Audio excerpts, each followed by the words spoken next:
Berada di ruang publik tentu berbeda berada di dalam kamar Anda sendiri. Di dalam kamar pribadi Anda boleh menggunakan diksi apa saja, mengumpat, mengata-ngatai orang. Tidak ada orang lain yang mendengarkan, it's okay. Tapi ketika Anda menggunakan ruang publik, ingat ini adalah ruang kita bersama. Apa yang Anda ucapkan di ruang publik akan dimaknai oleh orang-orang lain dan akan menimbulkan banyak hal yang barangkali tidak pernah Anda duga. Amia Agrawal, seorang penulis, mengatakan, jaga mulutmu, gunakan kata-kata yang tepat atau diksi maksudnya, maknai perbuatanmu. Bila tidak, mereka akan menghujatmu. Dalam kehidupan itu, kita tentu saja marah itu bisa saja kita lakukan. Tidak suka, tidak senang, mengumpat, it's okay. Tetapi tentu ada tempatnya dan kita perlu menjaga keadaban dalam berkomunikasi. Apalagi kalau kita gunakan untuk menghasut orang lain dan menghina orang-orang yang didukung atau mendapat pujian dari orang lain. Tidak ada salahnya orang memuji orang lain. Anda saja yang barangkali tidak suka, it's okay. Ada orang suka, ada orang tidak suka. Tidak perlu juga kita bertentangan karena soal suka tidak suka. Hidup ini memang menggunakan rasa juga, setiap manusia punya rasa. Dan oleh karena itu maka hati-hati ketika menggunakan diksi dalam percakapan publik. Seperti misalnya kata yang sedang hangat dibicarakan, bajingan yang tolol. Boleh Anda gunakan itu di toilet, boleh Anda gunakan itu di tempat tersembunyi. Di puncak gunung kalau Anda suka naik gunung. Anda bilang orang itu bajingan, orang itu tolol, orang itu dungu. It's okay. Tetapi ketika Anda memberikan percakapan di depan publik, setiap orang harus bertanggung jawab atas apa yang dia ucapkan. Ingat, dengan begitu banyak orang yang follow Anda, begitu banyak orang mengundang Anda, itu tidak sesungguhnya mencerminkan Anda adalah orang yang dikagumi. Mereka barangkali hanya butuh Anda untuk menjatuhkan orang lain. Jadi Anda adalah sekedar alat. Baiklah, inilah 9 tips untuk menggunakan bahasa keadaban. Sekali lagi, bahasa keadaban itu tentu saja kita gunakan dalam ruang publik, yang tentu saja berbeda ketika Anda berada dalam bahasa sehari-hari. Jadi karena ini ruang publik, maka bedakanlah antara ruang publik dengan ruang private. Ini yang pertama. Karena di ruang private Anda ngomong sama anak Anda ngomong sama orang dekat Anda, saya belum makan, saya lagi mikir, saya nggak mikir. Boleh Anda ngomongnya enggak. Tapi ketika Anda di dalam bahasa publik, Anda tidak menggunakan kata enggak, Anda menggunakan kata tidak misalnya. Anda tidak gunakan kata mikir, maem, tapi Anda gunakan kata pikirkan. Anda tidak bilang pikirin, tapi pikirkan. Anda tidak bilang maem, Anda bilangnya makan. Kurang lebih seperti itu. Yang kedua, bedakan antara ilmu. Anda sebagai seorang sarjana yang sudah dididik dalam sekolah, Anda menggunakan ilmu pengetahuan, Anda menggunakan data, fakta yang memang sudah terbukti kebenarannya, dan jangan hanya baca satu buku dong. Baca beberapa buku, barangkali buku yang Anda baca itu sudah tidak valid lagi. Sudah ditumbangkan oleh teori-teori baru. Oleh karena itu maka bedakan ilmu dengan hasutan. Orang yang menggunakan ilmu adalah orang yang menggunakan kata-kata pilihan fakta-fakta yang kebenarannya sudah divalidasi. Sedangkan orang yang menghasut adalah orang yang menggunakan hasrat emosinya untuk mencari pembenaran, bukan kebenaran. Yang ketiga, sensitif terhadap kehormatan orang lain. Ingat, di hadapan orang lain, siapapun juga, apakah dia pribadi, kita harus menjaga kehormatan mereka. Kehormatan di hadapan publik adalah sama bagi setiap orang. Apakah dia tukang sapu, apakah dia pemulung, bahkan mereka yang baru keluar dari penjara. Dengan kita yang kehidupannya normal, berkecukupan, punya jabatan, punya pangkat, bahkan Anda disebut profesor sekalipun. Semuanya memiliki kehormatan yang sama di dalam abad demokrasi ini. Maka itu hormati kehormatan mereka. Jangan melabelkan mereka sembarangan untuk sesuatu yang belum terbukti. Yang keempat, sensitiflah terhadap SARA, terhadap hal-hal yang berbau rasis. Di Amerika Serikat sudah dilarang untuk menggunakan kata nigger, negro. Itu adalah kata yang sangat rasis. Kita tidak lagi menggunakan, bahkan kata black pun sudah kita tidak gunakan dalam hal tertentu. Walaupun dalam berbagai gerakan muncul juga seperti misalnya Black Lives Matter. Dan kita sudah menggunakan kata yang lain. Kita gunakan misalnya pada waktu saya sekolah, saya di-train pada saat akan mengajar. Harus menggunakan kata African American. Jadi saya tidak menggunakan kata itu orang kulit hitam, itu adalah orang negro. Tidak boleh, itu rasis, itu adalah bahasa perbudakan. Digunakan oleh para tuan tanah untuk menindas para budaknya. Dan mereka menyebut orang-orang yang bekerja untuk mereka karena berkulit hitam disebutnya sebagai negro, nigger. Ini adalah penindasan. Dan kita tidak boleh juga melabelkan suku bangsa yang berbeda-beda dengan segala stereotypingnya. Misalnya Anda bilang Arab kikir, Padang begini, Manado begini, Jawa begini dan sebagainya. Tidak boleh. Karena setiap suku tentu saja ada kelebihan kekurangan. Ada orang baik, ada orang yang kurang baik. Dulu pernah ada seorang teman di UI yang pernah melakukan penelitian dan memiliki satu hasil yang juga cukup ramai, yaitu stereotyping suku-suku bangsa di Indonesia. Kemudian dimuat oleh media massa. Nah, ketika dimuat di media massa, ini adalah ruang publik. Padahal penelitiannya ini adalah ruang yang dilakukan tertutup dan suku bangsa itu pun dilakukan sebagai sampel untuk melihat gambaran.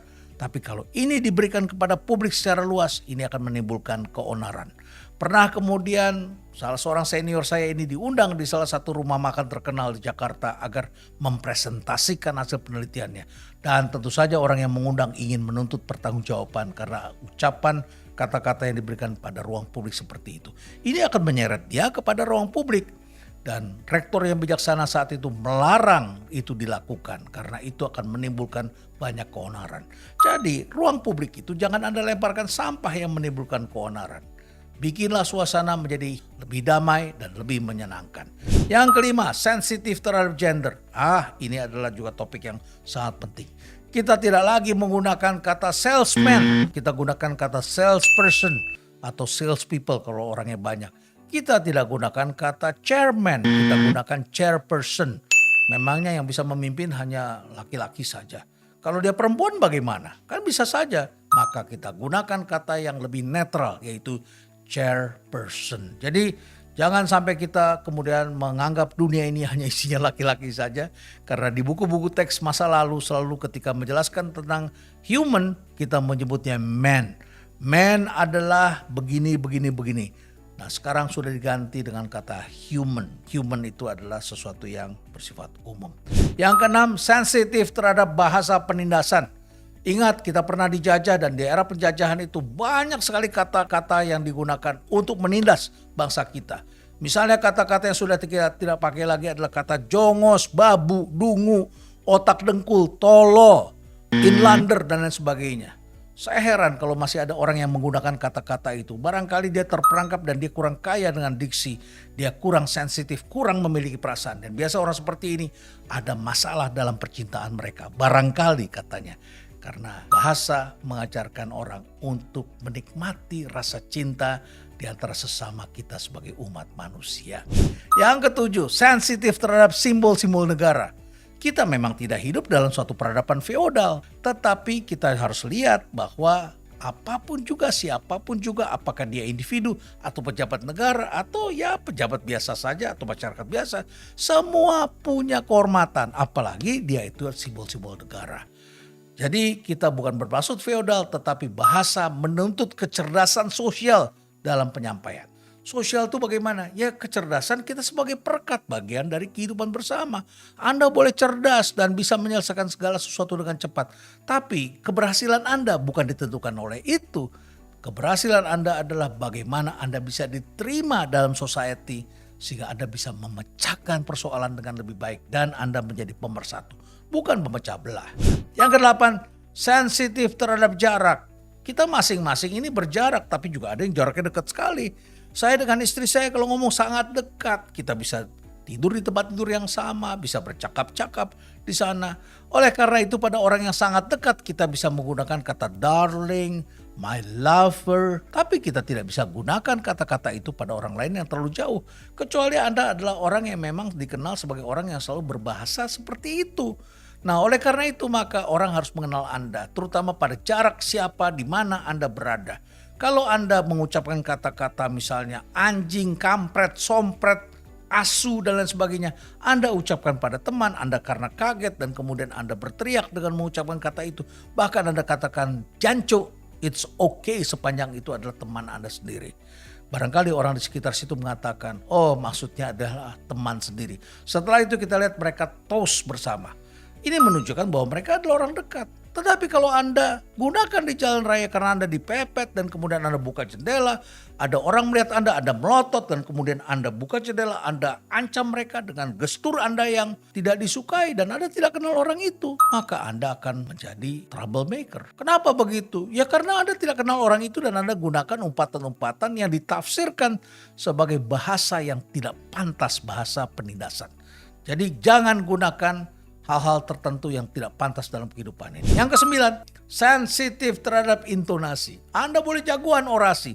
Anda boleh saja mengucapkan dengan semudah Anda. Dan Anda lebih lancar ngomong daripada orang lain. Tapi bahasa itu ada intonasinya. Dan intonasi itu mencerminkan makna. Jadi orang menafsirkan makna itu juga dari tone-nya, dari tekanannya. Di Jawa misalnya kalau Anda menyebutkan kata nggih itu ada 7 lapisan katanya.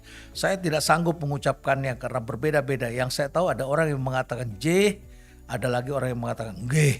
Jadi mungkin itu sudah marah mungkin dengan satu hal yang tersimpan di dadanya. Jadi itulah 9 bahasa keadapan yang tentu saja perlu kita jaga bersama-sama dan kita pahami dalam kehidupan ini. Karena banyak sekali kata-kata yang sudah kita tidak gunakan dalam kehidupan ini. Kita tidak menggunakan kata anak cacat. Kita gunakan kata difabel. Bahkan kita tidak mengatakan anak autis. Kita mengatakan anak berkebutuhan khusus.